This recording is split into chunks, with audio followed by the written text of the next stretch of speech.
Alright guys, so I'm making another video here. This is my log splitter that I use now. You know, it's a 22-ton log splitter. What's nice about this one is I wanted to try one of these that lifted up also, so the big ones I don't have to lift them up and freaking kill myself trying to get them up on the deck here. So this one here's got like a pin you pull, and what I'm talking about is this whole thing here. So it lifts up like this. So you just roll the log right in there, and then you could just split it. At least split it in half once. You know, get them all split in half once. Then you put it back down, and then do the, you know, go back to it, split in the horizontal way. See, it comes down and it latches in. But yeah, this one here's got a, the hell is it? 6.5 horse Kohler 3000 series. You know, I mean, it actually looks like a Honda, but I mean, Kohler's Kohler. They're real popular, Kohler. So, because I like Honda and stuff, Briggs & Stratton, Tecumseh, Honda, Kohler, Robin. Some of my construction equipment, I have Robin, my plate compactors and stuff. But anyways, this Kohler's real good. This is like a 1-2 pull start deal. You know, always starts, service it. But so it always just hit, you know, so when they come, you know, honestly, I got this at Tractor Supply. It was like $1,000, which, you know, they had one more, another one that was like, man, I don't know, 1,200-1,300. It had a little bit more horsepower. Then their biggest one was like, I don't know, 1,500 or something. It was like a 30-ton, 32-ton, 31-ton, bigger engine and all that. But they always come just with this this solid beam here. You know, you throw your log in. Let's get a piece here. So throw your log in. You know, run the splitter forward and back. But after you're doing it for a while, I noticed on the bigger pieces, you know, the one half falls off. So you're always, you know, one piece you're picking it up, you know, twice. And I'm like, what the heck? So I looked into it, and they actually sold this piece of decking here that bolts on to the side, and they sell it for these models at Tractor Supply. And they actually bolt up.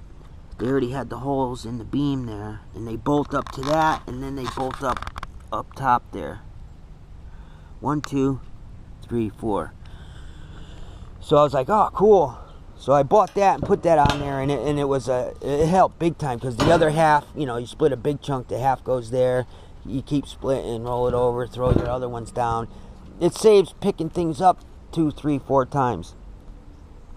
And so then I did that for like, you know, what was that, a good season and a half. And then all of a sudden, I got to thinking, because, you know, I mean, I don't mind throwing stuff in a pile for me and moving it again, because I got heavy equipment. You know, I got the mini excavator, I got a couple of those, I got a skid steer with the bucket on it.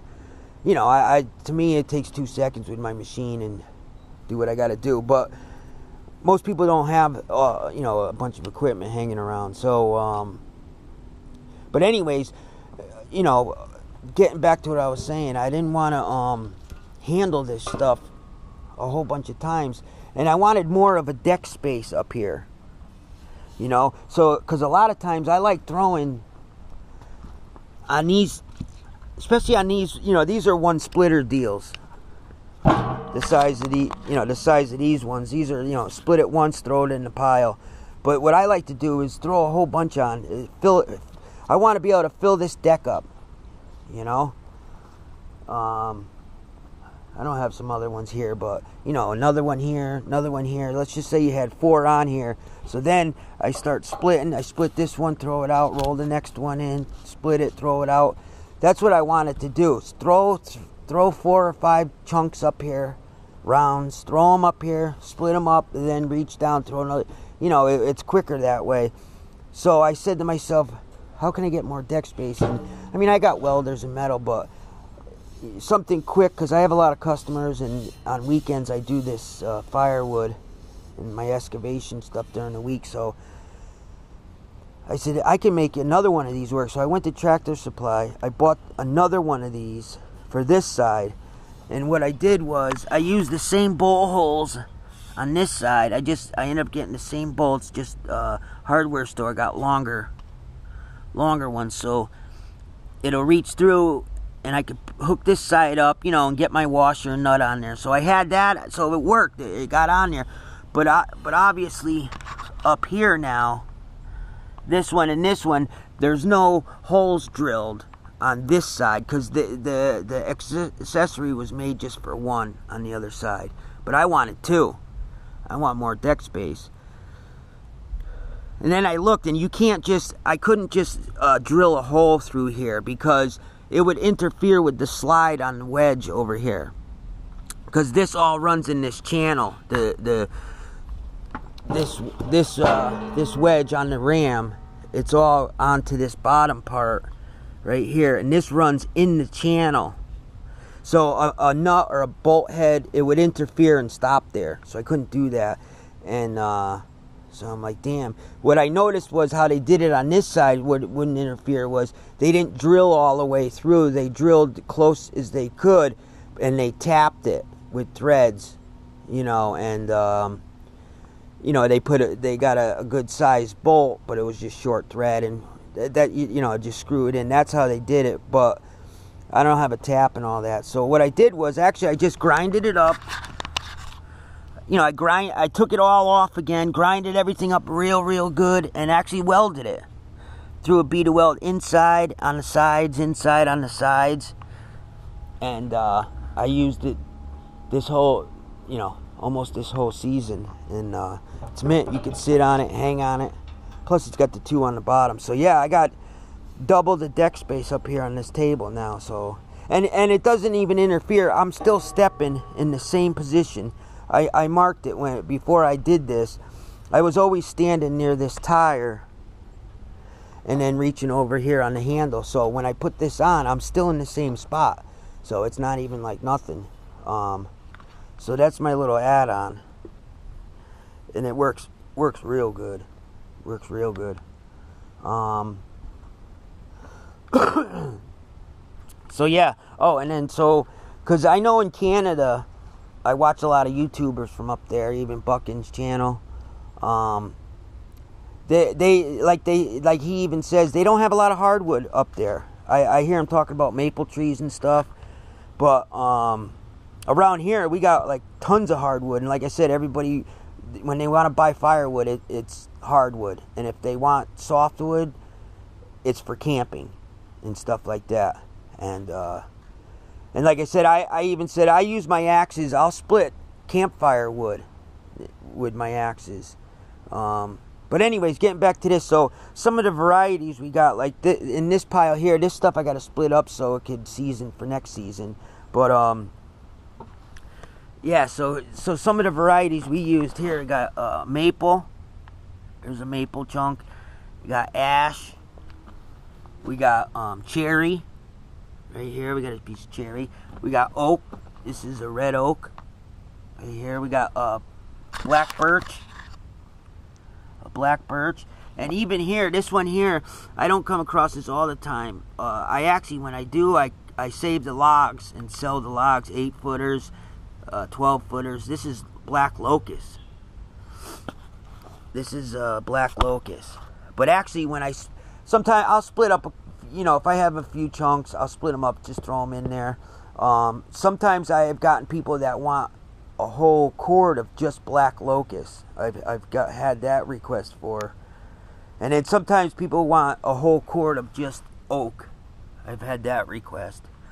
But anyways, these are the varieties, you know, and also there's hickory,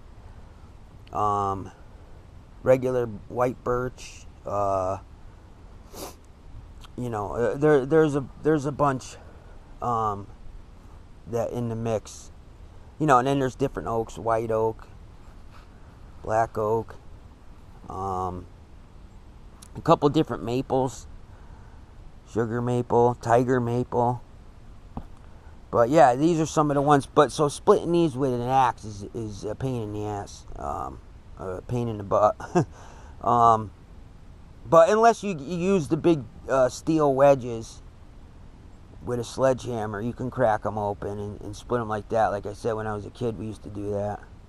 But oh yeah, and then real quick, here's a couple of my saws when I go cutting, because I do land clearing jobs and stuff, and a lot of times I get to keep all the wood, the hardwood. That's where I come across my wood. So I got my job on my big saw on the site right now. I locked it up in the cab of my excavator, but I have a STIHL MS460 28-inch bar. This one here is my favorite, my go-to saw, the MS440. It's got a 25-inch bar. It runs awesome, and it's like, if I had to just take one real quick, that's just the one I would take. This is my first one I had. My first saw I had when I was little, I had actually a couple of those Rancher 55 Husqvarnas. And then actually I had an MS290. It was a newer steel. And actually I traded the 290 for this one, 039. I like the old stuff too. I actually like old stuff. But this here's a bigger saw. And this was like made in 1993, I think. But I remember I got this saw, 20-inch bar. They're all 3/8 pitch. But the 039, yeah, I service all my stuff, and I write down when I serviced it, because you know I use them like clockwork all the time. I need them to start. But